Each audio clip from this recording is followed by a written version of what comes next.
স্বাগতম জানাচ্ছি সবাইকে আজকের লেকচারে।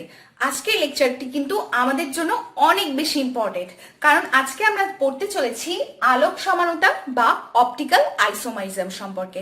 প্রথমে আমি তোমাদেরকে বলে দিই যে আলোক সক্রিয় সমাণু বা আলোক সক্রিয় যৌগ কি। দেখো, যেসব জৈব যৌগে দুই বা ততোধিক ভিন্ন কনফিগারেশন যুক্ত ভিন্ন সমাণু এক সমতুলীয় আলো অর্থাৎ প্লেন পোলারাইজড লাইটের প্রতি ভিন্নরূপ আচরণ করে তাদেরকেই মূলত আলোক সক্রিয় সমাণু বা অপটিক্যালি অ্যাক্টিভ আইসোমার্স বলা হয়, অর্থাৎ আলোক সক্রিয় যৌগ। এই এক সমতুলীয় আলোর ক্ষেত্রে ওইসব যৌগের প্রতিক্রিয়াকে মূলত আলোক সমানুতা বলা হয়।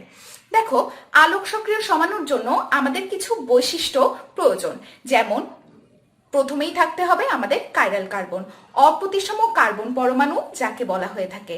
এরপরে থাকতে হবে দর্পণ প্রতিবিম্ব এবং এরপরে থাকতে হবে অসমাপতিত। এসো আমরা পয়েন্টগুলো একটু ডিসকাস করি। প্রথমে আমাদেরকে কি বলা হয়েছে? প্রথমে আমাদের থাকতে হবে একটি কাইরাল কার্বন। যেহেতু কাইরাল কার্বনের কথা বলা হয়েছে, তাই আমাদেরকে কি থাকতে হবে? কার্বনের চারটি হাতে ভিন্ন ভিন্ন মূলক থাকতে হবে। যেমন একটি হাতে যদি CH3 থাকে, অপরটিতে হাইড্রোজেন, অপরটিতে থাকলো দেখো ক্লোরিন, আবার অপরটিতে থাকলো CH। দেখো, কার্বনের প্রতিটি হাতে কিন্তু আলাদা আলাদা মূলক রয়েছে, তাই আমরা একে কি বলতে পারি? একে আমরা কাইরাল কার্বন বলতে পারি। এরপরে আমাদেরকে কি করতে হবে? এরপরে আমাদেরকে আরেকটি শর্ত পূরণ করতে হবে। সেই শর্তটি কি? শর্তটি হচ্ছে আমাদের প্রয়োজন দর্পণ প্রতিবিম্ব হওয়া। দর্পণ প্রতিবিম্ব সাধারণত ল্যাকটিক অ্যাসিড হয়ে থাকে। আমরা তাহলে দেখি যে ল্যাকটিক অ্যাসিড OH, CH3H এবং COOH। এবার যদি আমরা এখানে একটি দর্পণ রাখি তাহলে দেখো কি হবে? OH-টা এদিকে চলে আসবে, হাইড্রোজেন, COOH এবং CH3। দেখো, এরা কিন্তু পরস্পরের দর্পণ প্রতিবিম্ব। আবার দেখো, আমাদের নেক্সট শর্ত কি ছিল? নেক্সট শর্তটা ছিল হচ্ছে এরা পরস্পরের উপর অসমাপতিত হবে। যেমন দেখো, তোমাদের হাত কিন্তু পরস্পরের উপর অসমাপতিত হয়। তাহলে তুমি যদি এই যৌগটাকে এর উপর বসাও তাহলে দেখো পরস্পরের উপর তারা অসমাপতিত হবে। কিভাবে?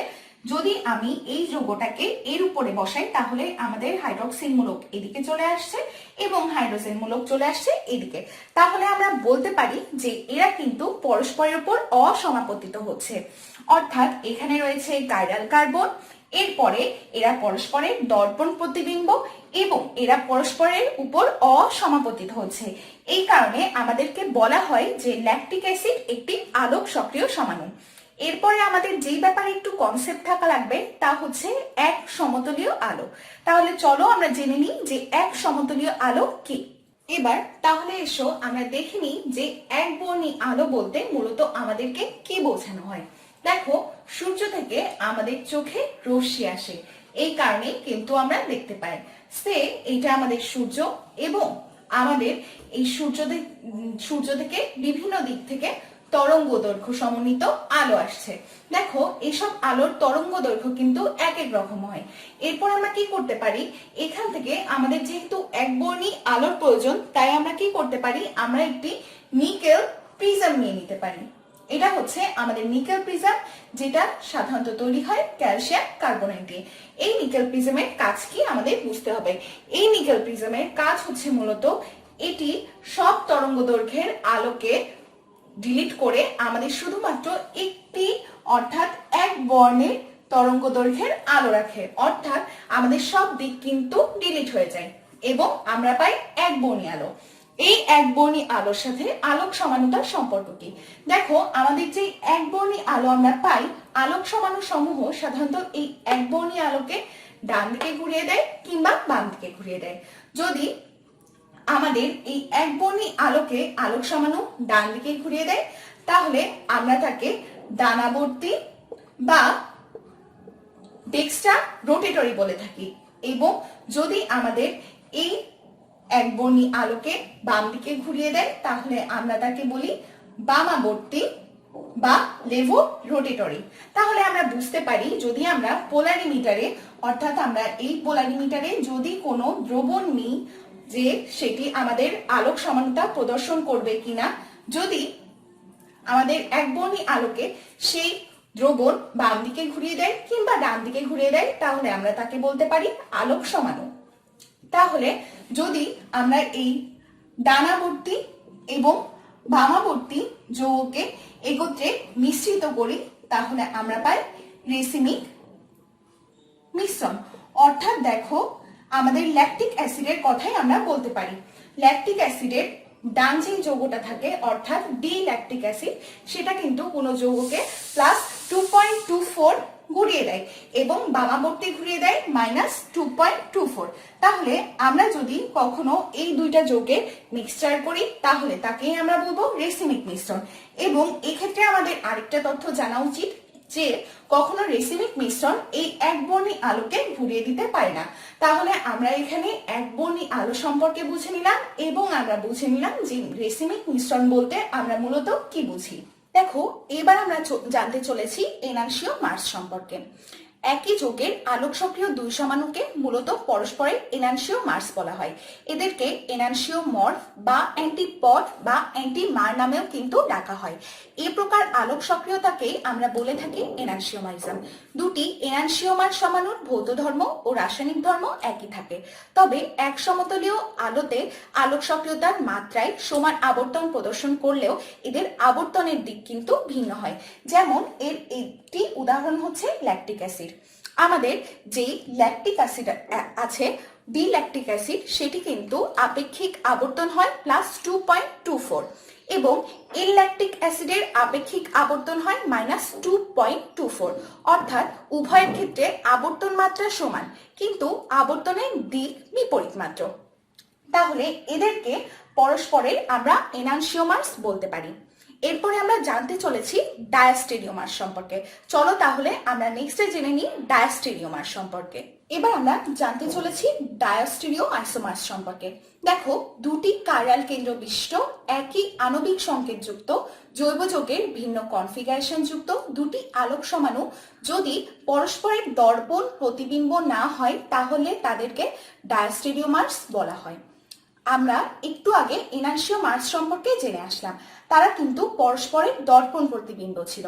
কিন্তু তুমি যদি এবার এই দুইটার দিকে লক্ষ্য করো তাহলে তুমি দেখবে যে তারা কিন্তু পরস্পরের দর্পণ প্রতিবিম্ব নয়। যেহেতু তারা পরস্পরের দর্পণ প্রতিবিম্ব নয় তাই তারা ডায়াস্টেরিওমার্স। তাহলে আশা করি তোমরা এনানসিওমার্স এবং ডায়াস্টেরিওমার্সের পার্থক্য বুঝতে পেরেছো।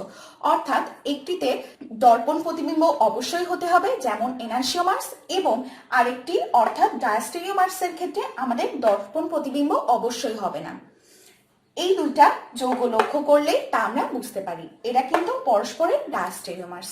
এবার চলো আমরা কয়েকটি ইউনিভার্সিটির কোশ্চেন দেখে নিই, কারণ এই টপিক থেকে আমাদের কিন্তু প্রচুর কোশ্চেন এইচএসসি এবং অ্যাডমিশনের জন্য আসে।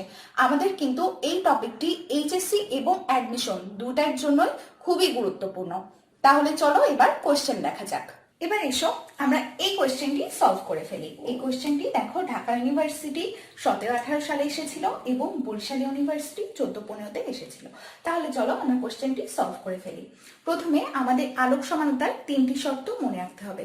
প্রথম শর্ত কি ছিল? কাইরাল কার্বন থাকতে হবে। দ্বিতীয় শর্ত কি ছিল? এরা পরস্পরের উপর অসমাপতিত হবে। এবং তৃতীয় শর্ত কি ছিল? তারা পরস্পরের দর্পণ প্রতিবিম্ব হবে। তাহলে চলো আমরা একে একে অপশনগুলো টেস্ট করি। ফার্স্ট অপশনে দেখো আমাদের CH2NH2COH, এখানে কোনো কাইরাল কার্বন নেই তাই এটি অবশ্যই আলোক সমাণু হবে না। এবার আমরা দ্বিতীয় অপশনটির দিকে লক্ষ্য করি। CH3 কার্বন, হাইড্রোজেন, NH2 এবং COOH। এবার আমরা একটু লক্ষ্য করি, দেখো এখানে কিন্তু কাইরাল কার্বন রয়েছে কারণ চারটি ভিন্ন ভিন্ন মূলক এবং এরা কিন্তু পরস্পরের দর্পণ প্রতিবিম্ব হবে। কারণ কি, যদি আমরা দেখি তাহলে আমরা দেখব যৌগটা অনেকটা এমন হবে। তাহলে এরা কিন্তু পরস্পরের ওপর অসমাপতিত হবে, তাহলে এটা কিন্তু আলোক সমানতা প্রদর্শন করবে। এবার আমরা নেক্সট অপশনের দিকে যাই। নেক্সট অপশন আমাদের কার্বন, কার্বন দ্বিবন্ধন HCl and CH3। দেখো এটি কিন্তু আমাদের আলোক সমানতার যে শর্ত সেটিকে প্রদর্শন করে না, অর্থাৎ এখানে একই মূলক রয়েছে, যেহেতু একই মূলক রয়েছে তাই এটি কাইরাল কার্বন নয়, এবং এটি আমাদের অ্যালকোহলের সদস্য তাই এটিও আলোক সমানতা দেখাবে না। তাহলে দেখো এখানে কিন্তু আমাদের যে সঠিক উত্তর সেটি হচ্ছে 2, অর্থাৎ CH3CHNH2COOH। এভাবে এই কোশ্চেনগুলো আমরা সলভ করতে পারি। এবার চলো আমরা আরেকটি প্রবলেম সলভ করে ফেলি। এবার এসো তাহলে আমরা আমাদের নেক্সট প্রবলেমটি সলভ করে ফেলি। আমাদের প্রশ্নে চেয়েছে কোথায় কাইরাল কার্বন রয়েছে, তাহলে চলো আমরা অপশনগুলো টেস্ট করে ফেলি। প্রথমে কার্বন, তার 4টি হাত, দেখো এখানে CH3 and OH রয়েছে, অর্থাৎ এখানে 3টি মূলক যেহেতু এক, এখানে কোনো কাইরাল কার্বন নেই, এবং যেহেতু এটা আমাদের অ্যাসিড সদস্য এখানেও আমরা কোনো কাইরাল কার্বন পাবো না। যদি আমরা এবার থার্ড অপশনটির দিকে যাই, তাহলে carbon, hydrogen, chlorine, CH3 and আমাদের অ্যালডিহাইড মূলক। দেখো এখানে কিন্তু কার্বনের 4টি সদস্যই আলাদা, তাহলে এখানে কিন্তু কাইরাল কার্বন রয়েছে। আমাদের এরপর সদস্যটি কিটোন সদস্য, তাই এখানেও আমরা কোনো কাইরাল কার্বন পাবো না, তাহলে এখানে আমাদের সঠিক উত্তর হবে 3, অর্থাৎ এই যৌগতে যেহেতু আলাদা আলাদা মূলক রয়েছে তাই এখানেই আমাদের কাইরাল কার্বন রয়েছে। তাহলে আমরা দেখে নিলাম যে আমাদের আলোক সমানতা থেকে কি ধরনের প্রশ্ন আসতে পারে।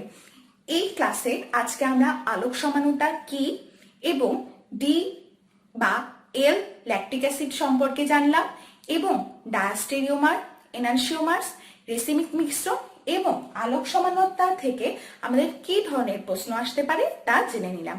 এই লেকচারটিতে কিন্তু আমি আলোক সমানতার প্রায় সবকিছুই কভার করে দিয়েছি।